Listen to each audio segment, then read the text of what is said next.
오늘부터 빌립보서 본문을 함께 살펴가도록 하겠습니다. 빌립보서 1장 1절부터 2절 말씀입니다.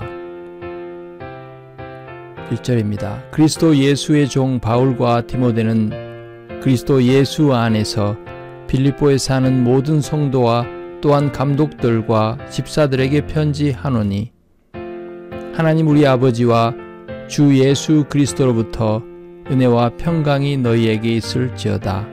아멘. 신약 성경의 바울의 서신들은 거의가 비슷한 인사말로 시작합니다. 그래서 그러려니 하고 그냥 지나치기가 쉽습니다. 다른 글들도 마찬가지지만 하나님의 계신 성경을 읽을 때는 더더욱 그래서는 안 됩니다. 모든 말 하나하나가 하나님의 영감하셔서 된 것이기 때문일 뿐 아니라 실제로 바울 자신 역시 한마디도 수신자들에게 허투루 말한 것이 없기 때문입니다. 빌립보서 말미에 바울이 빌립보 교회에 당부하는 말을 보면 이런 사실을 더욱 확연히 알 수 있습니다. 끝으로 형제들아, 무엇에든지 참되며 무엇에든지 경건하며 무엇에든지 옳으며 무엇에든지 정결하며 무엇에든지 사랑받을 만하며 무엇에든지 칭찬받을 만하며 무슨 덕이 있든지 무슨 기림이 있든지 이것들을 생각하라. 너희는 내게 배우고 받고 듣고 본 바를 행하라. 그리하면 평강의 하나님이 너희와 함께 계시리라. 아멘. 빌립보서 4장 8절부터 9절 말씀입니다. 오늘날의 편지나 이메일에도 정형화된 형식이 있습니다. 이를테면 인사말이 먼저 오고 전달하고자 하는 내용, 그리고 마지막에는 보내는 사람의 이름을 씁니다. 고대에도 마찬가지였습니다. 고대에도 일정한 편지 형식이 있었습니다. 물론 오늘과 비슷하기도 하지만 다른 것도 있습니다. 그중 하나가 보내는 사람을 먼저 밝힌다는 것입니다. 바울의 편지만 그런 것이 아닙니다. 당시의 일반적인 편지 형식이 그랬습니다. 이를테면 통상 다음 세 가지 말로 편지가 시작되었습니다. 보내는 사람의 이름, 받는 사람의 이름, 그리고 인사말입니다. 바울의 편지를 이 형식에 따라 확인해 보면 이렇습니다. 먼저 보내는 사람이 나옵니다. 그리스도 예수의 종들인 바울과 디모데입니다. 두 번째로 받는 사람을 언급합니다. 그리스도 예수 안에서 빌립보에 사는 모든 성도와 또한 감독들과 집사들입니다. 마지막으로 인사말입니다. 하나님 우리 아버지와 주 예수 그리스도로부터 은혜와 평강이 너희에게 있을지어다. 이렇게 빌립보서 1장 1절부터 2절의 인사말은 보내는 사람, 그리고 받는 사람, 그리고 인사말로 구성되어 있습니다. 먼저 보내는 사람은 바울과 디모데입니다. 한글 성경은 그리스도 예수의 종 바울과 디모데라고 되어 있습니다. 하지만 여기서 종은 종들을 가리킵니다. 복수로 쓰여 있기 때문입니다. 그렇기 때문에 한글 성경을 통해서는 예수 그리스도의 종인 바울, 그리고 그와 함께한 디모데라고 오해될 수도 있는 반면에 원래 편지에는 종들인이라고 밝히므로 바울과 디모데 둘 모두가 동등한 그리스도의 종임을 명시합니다. 받는 사람에 대해서는 우리가 함께 짚고 넘어가야 할 부분이 있기 때문에 다음 시간에 따로 살펴보도록 하겠습니다. 이제 인사말로 들어가겠습니다. 인사말은 전형적인 그리스도인의 인사말입니다. 여기서 인사말은 단순히 본론으로 들어가기 위한 형식이 아닙니다. 이 인사말 자체가 그리스도 안에서 사랑하는 형제 자매들을 향한 하나님께 비는 하나의 기도입니다. 물론 이 기도는 편지를 쓰기 위한 형식이 아닙니다. 주 안에서 바울과 빌립보 교회와의 관계를 생각해 볼 때 빌립보 성도들의 영적인 안녕을 위한 염려와 사랑의 발로였습니다. 빌립보 성도들을 향한 바울 자신의 일상의 기도가 편지지로 옮아간 것이라고 할 수 있겠습니다. 첫 번째로 바울은 은혜를 언급합니다. 인사말을 통한 이 기도에서 빌립보 성도들을 위한 은혜와 평강을 빌고 있습니다. 그 중에 은혜가 먼저 언급됩니다. 은혜란 하나님의 사랑을 가리킵니다. 그러나 하나님의 사랑이라고 하지 않고 굳이 은혜라고 말하는 이유는 이 사랑을 받기에 전혀 합당하지 않은 자에게 베풀어지는 하나님의 사랑이기 때문에 그렇습니다. 그리고 하나님의 사랑에 합당하지 않은 죄인을 향한 이런 하나님의 사랑은 성자가 자기를 비워 사람이 되시고 십자가에서 나의 죄를 담당하신 사건에서 계시되었습니다. 고린도후서 8장 9절이 그것을 말해줍니다. 우리 주 예수 그리스도의 은혜를 너희가 알거니와 부요하신 이로써 너희를 위하여 가난하게 되심은 그의 가난함으로 말미암아 너희를 부요하게 하려 하심이라. 아멘. 두 번째로 평강입니다. 평강은 우리가 많이 들어본 구약 히브리어 인사인 샬롬에 비견됩니다. 예수 그리스도 안에서 하나님과의 화목하게 되므로 여기서부터 비롯되는 영적이고 육신적인 안녕을 의미합니다. 골로새서 1장 19절부터 20절은 이렇게 말합니다.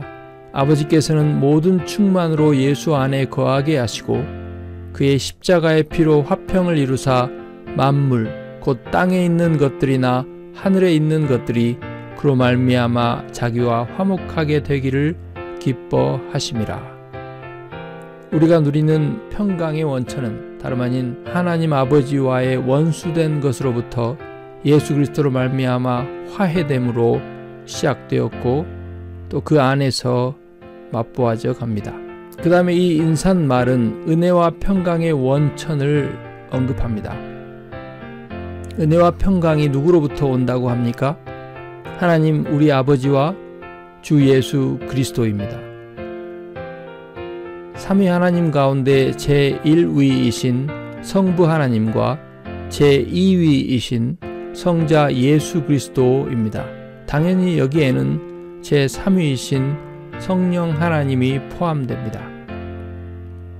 성부가 수여자이시고 성자가 공로자이시라면 성령은 성자 안에서 성부가 수여하시는 것을 믿음으로 성자와 연합한 자들에게 적용하시는 주체이기 때문입니다. 성부와 성자가 신자인 나를 위해 예비하신 모든 복을 가져다 주시고 적용하시는 분은 성령이십니다. 요한복음 16장 14절은 이렇게 말합니다. 그가 성령께서 내 영광을 나타내리니 내 것을 가지고 너희에게 알리시겠음이라. 아멘. 그렇기 때문에 이 인사는 예수 그리스도를 구주로 믿어 구원을 받을 때 할 수 있게 되는 인사입니다. 은혜와 평강은 구원받은 신자가 날마다 구원받은 자로 살아갈 수 있도록 하는 하늘로부터 내리는 만나입니다. 왜 그렇습니까?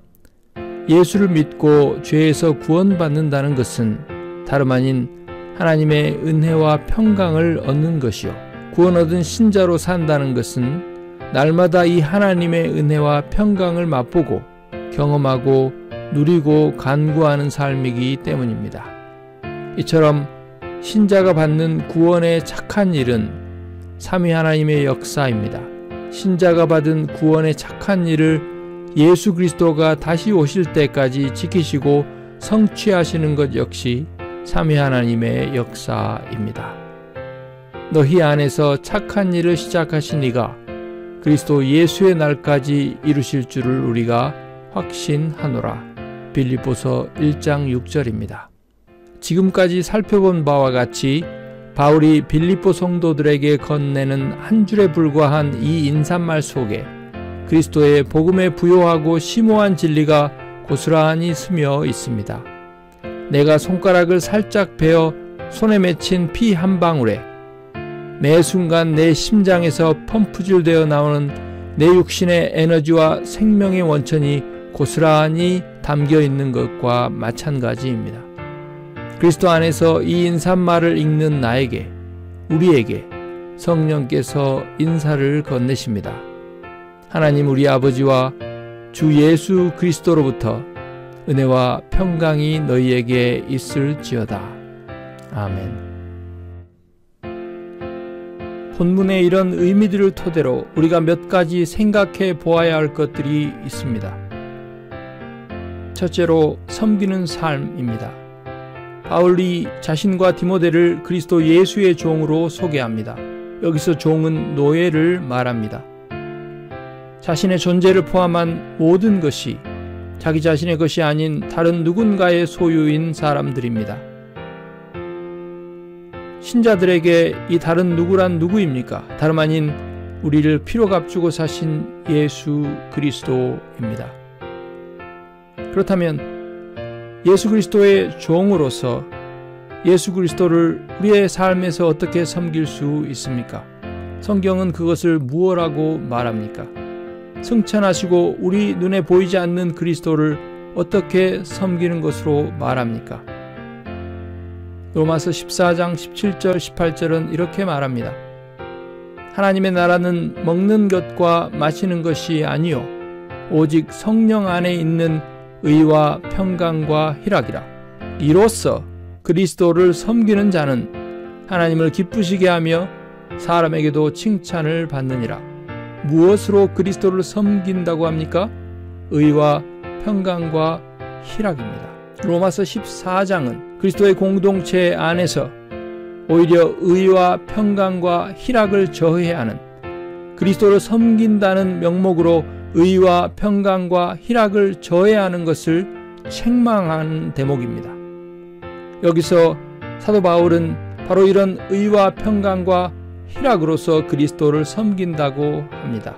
어떻게 이해할 수 있겠습니까? 그리스도를 섬기는 것은 다름 아닌 하나님께서 섭리 가운데 우리의 일상에 허락하신 이웃들과 형제들과 가족들 안에서 의와 평강과 희락이 꽃피도록 하는 것입니다. 이것이 바로 그리스도를 섬기는 것이라고 하고, 이것이 하나님을 기쁘시게 할 뿐 아니라 사람들에게도 칭찬을 받는 것이라고 이야기를 합니다. 그렇기 때문에 하나님을 섬기노라 하고 가족들에게 걸림돌이 되며 직장 동료들에게 걸림돌이 된다면 뭔가가 잘못되어 있는 것입니다.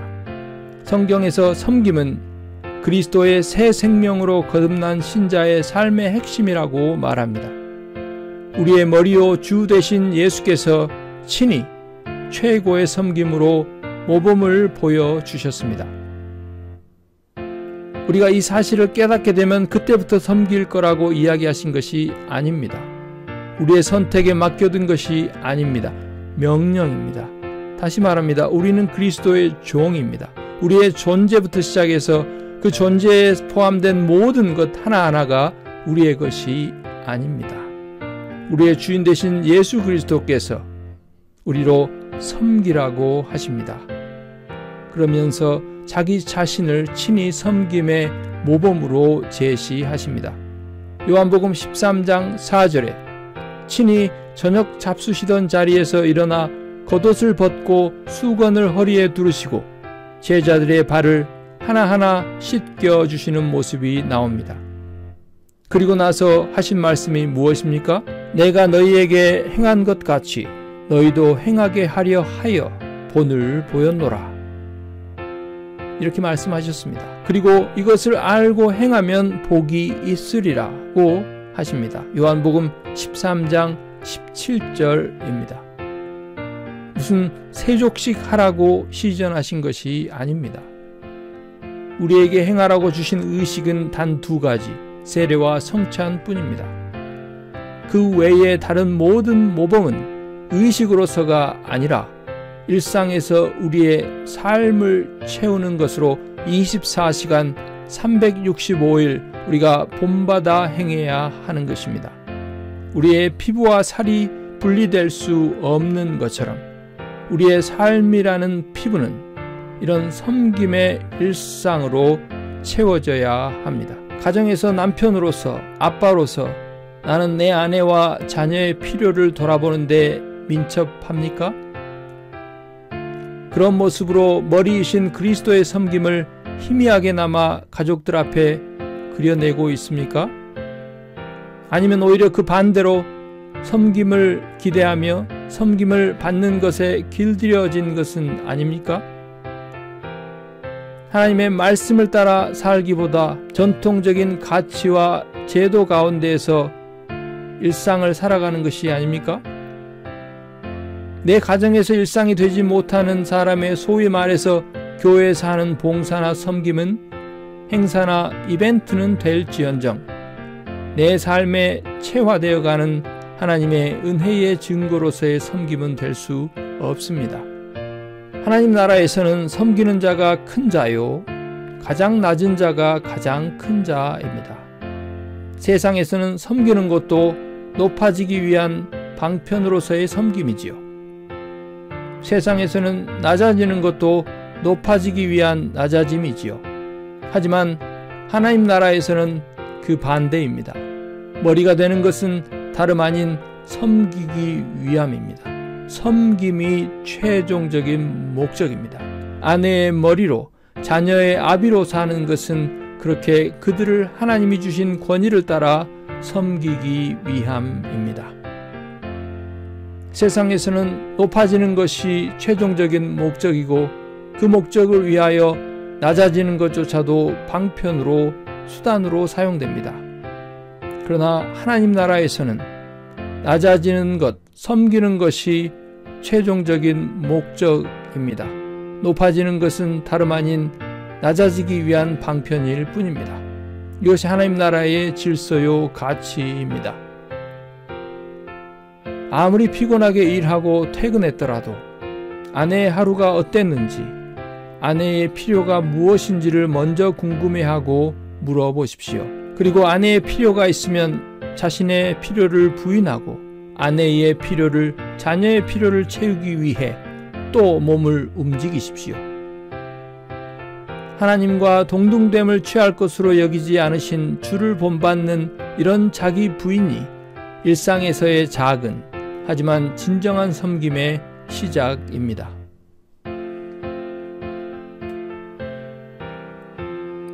두 번째로 은혜와 평강입니다. 은혜와 평강을 주시는 분은 성부 하나님과 성자 예수 그리스도입니다. 빌립보서 1장 2절에 그렇게 말씀하십니다. 성부와 성자는 신자가 누리는 은혜와 평강의 원천입니다. 은혜와 평강은 성부와 성자로부터만 받아 누릴 수 있습니다. 그런데 빌립보서 1장 2절에서 바울이 빌립보 교인들을 위해 은혜와 평강을 빌면서 성부와 성자를 무엇라 일컫는지 주목해 보아야 합니다. 하나님 우리 아버지와 주 예수 그리스도입니다. 다시 말해 성부 하나님을 아버지로 누리며 따르지 않으면, 성자 예수를 주와 메시아 즉 절대 주권자이신 임금으로 받고 따르지 않으면 은혜와 평강을 누릴 수 없습니다. 그리고 앞에서 말한 것처럼 은혜와 평강은 구원의 시작이요 구원받은 신자의 삶의 실체입니다. 은혜와 평강은 나의 삶에 주 예수의 나의 주 되심이 온전히 실현되지 않으면 결코 누리지 못합니다. 저는 완전을 이야기하는 것이 아닙니다. 적어도 지속적이고 특징적인 삶의 특징으로서 자리하지 않으면 그렇다는 것입니다. 성자께서 이 땅에 계시면서 성부께 돌려드린 자녀됨의 모습을 나의 것으로 받아 누리지 않으면, 그런 삶의 태도와 모양이 지배적으로 드러나지 않으면 이런 은혜와 평강은 결코 누릴 수 없습니다. 여전히 성경에 무관심하고 내 마음의 관심과 가치와 열망과 계획이 자석과 같이 세상과 그 안에 속한 것들에게로 치닫고 범사를 내 소견과 뜻대로 내 필요와 판단대로 행하는 것이 나의 지배적인 삶임에도 불구하고 은혜와 평강을 기대하고 바란다면 그건 정말이지 사막 한가운데서 냉수를 구하는 격입니다. 그런 삶을 사는데도 희한하게 하나님이 은혜와 평강을 주시는 것 같은 느낌이 듭니까? 제가 감히 다른 판단을 할 수 없지만 그것이 성부와 성자로부터 나온 것이 아니라는 것만은 분명하게 말씀드릴 수 있습니다. 예수께서 누가복음 17장에서 말세의 때를 이야기하시면서 말세의 때를 사는 사람들의 지배적인 특징을 언급하실 뿐 아니라 성경 기록상 두 때를 들어서 그렇게 말씀하십니다. 노아의 때와 롯의 때입니다. 여러분도 아시다시피 노아의 때는 전 지구가 홍수로 멸망당한 때입니다. 롯의 때는 전 지구적은 아니지만 적어도 롯과 그 가족들의 세상이었던 소돔과 고모라가 멸망당한 때입니다. 공통점이 있습니다. 멸망입니다. 일상의 끝입니다. 모든 것의 종결입니다. 이런 시대를 사는 사람들의 특징을 다름 아닌 말세의 특징으로 이야기하시는데 그 내용을 보십시오. 먹고 마시고 장가들고 시집가고, 그 다음에 28절에서는 먹고 마시고 사고 팔고 집을 짓고. 먹고 마시는 것이 죄가 아니지요. 시집가고 장가가는 것이 죄가 아니지요. 집을 사고 집을 짓고 매매하는 것이 죄가 아니지요. 하나님이 선물로 주신 것들이지요. 그러나 이것들이 사람들의 모든 관심과 시간과 에너지를 채우는 것이 바로 말세된 시대의 사람들의 삶의 특징입니다. 그것은 지금만 그런 것이 아니라 노아의 때도 그랬고 롯의 때도 그랬다고 예수께서 친히 말씀하십니다. 우리는 어떻습니까? 우리도 다르지 않습니다. 예수가 하나님의 아들이라는 구원의 복음을 믿고 그리스도인이 된다는 것은 다름 아닌 성자 예수의 아버지를 나의 아버지로, 성자 예수를 나의 유일한 임금으로 내 주로 모시는 것입니다. 그리스도인으로 산다는 것은 그런 하나님 아버지와 주 예수 그리스도로부터 은혜와 평강을 받아 누리는 초자연적인 삶입니다. 나의 삶에서 지배적인 내 삶의 특징으로 드러나고 있는 모습은 어떤 모습입니까? 예수께서 노아의 때와 롯의 때를 예로 드시면서 말세에 그리스도 밖에 있는 자들의 삶의 지배적인 특징이라고 말한 것들입니까? 아니면 우리가 살펴본 대로 하나님 아버지와 그 아들 우리 주 예수 그리스도로부터 오는 은혜와 평강의 열매입니까? 세 번째로 이런 은혜와 평강을 받아 누리는 삶의 특징이 무엇입니까? 구별된 삶입니다. 하나님 아버지와 주 예수 그리스도의 계시된 뜻인 성경 말씀을 따라 구별된 삶입니다. 다른 말로 하면 믿음으로 순종하며 사는 삶입니다. 이 편지는 누구에게 하는 편지입니까? 모든 성도입니다. 주의 피로 구속되고 주의 뜻을 따라 구별된 삶을 살아가고 또 더욱더 힘써 그렇게 구별된 삶을 살아가야 할 자들입니다. 그러므로 형제들아, 너희가 마땅히 어떻게 행하며 하나님을 기쁘시게 할 수 있는지를 우리에게 배웠으니 곧 너희가 행하는 바라 더욱 많이 힘쓰라. 데살로니가전서 4장 1절입니다. 바울은 또 이렇게 말합니다. 너희는 내게 배우고 받고 듣고 본 바를 행하라. 그리하면 평강의 하나님이 너희와 함께 계시리라. 아멘. 지금까지 빌립보서의 인사말 가운데 편지의 발신자를 언급하는 대목과 인사말의 내용을 함께 살펴보았습니다. 맞습니다. 편지를 받는 수신자에 대한 언급, 빌립보 교회에 대한 언급은 다음 시간에 함께 살펴보도록 하겠습니다. 그때까지 하나님 우리 아버지와 우리 주 예수 그리스도로부터 오는 은혜와 평강이 함께 하시기를 기도합니다. 아멘.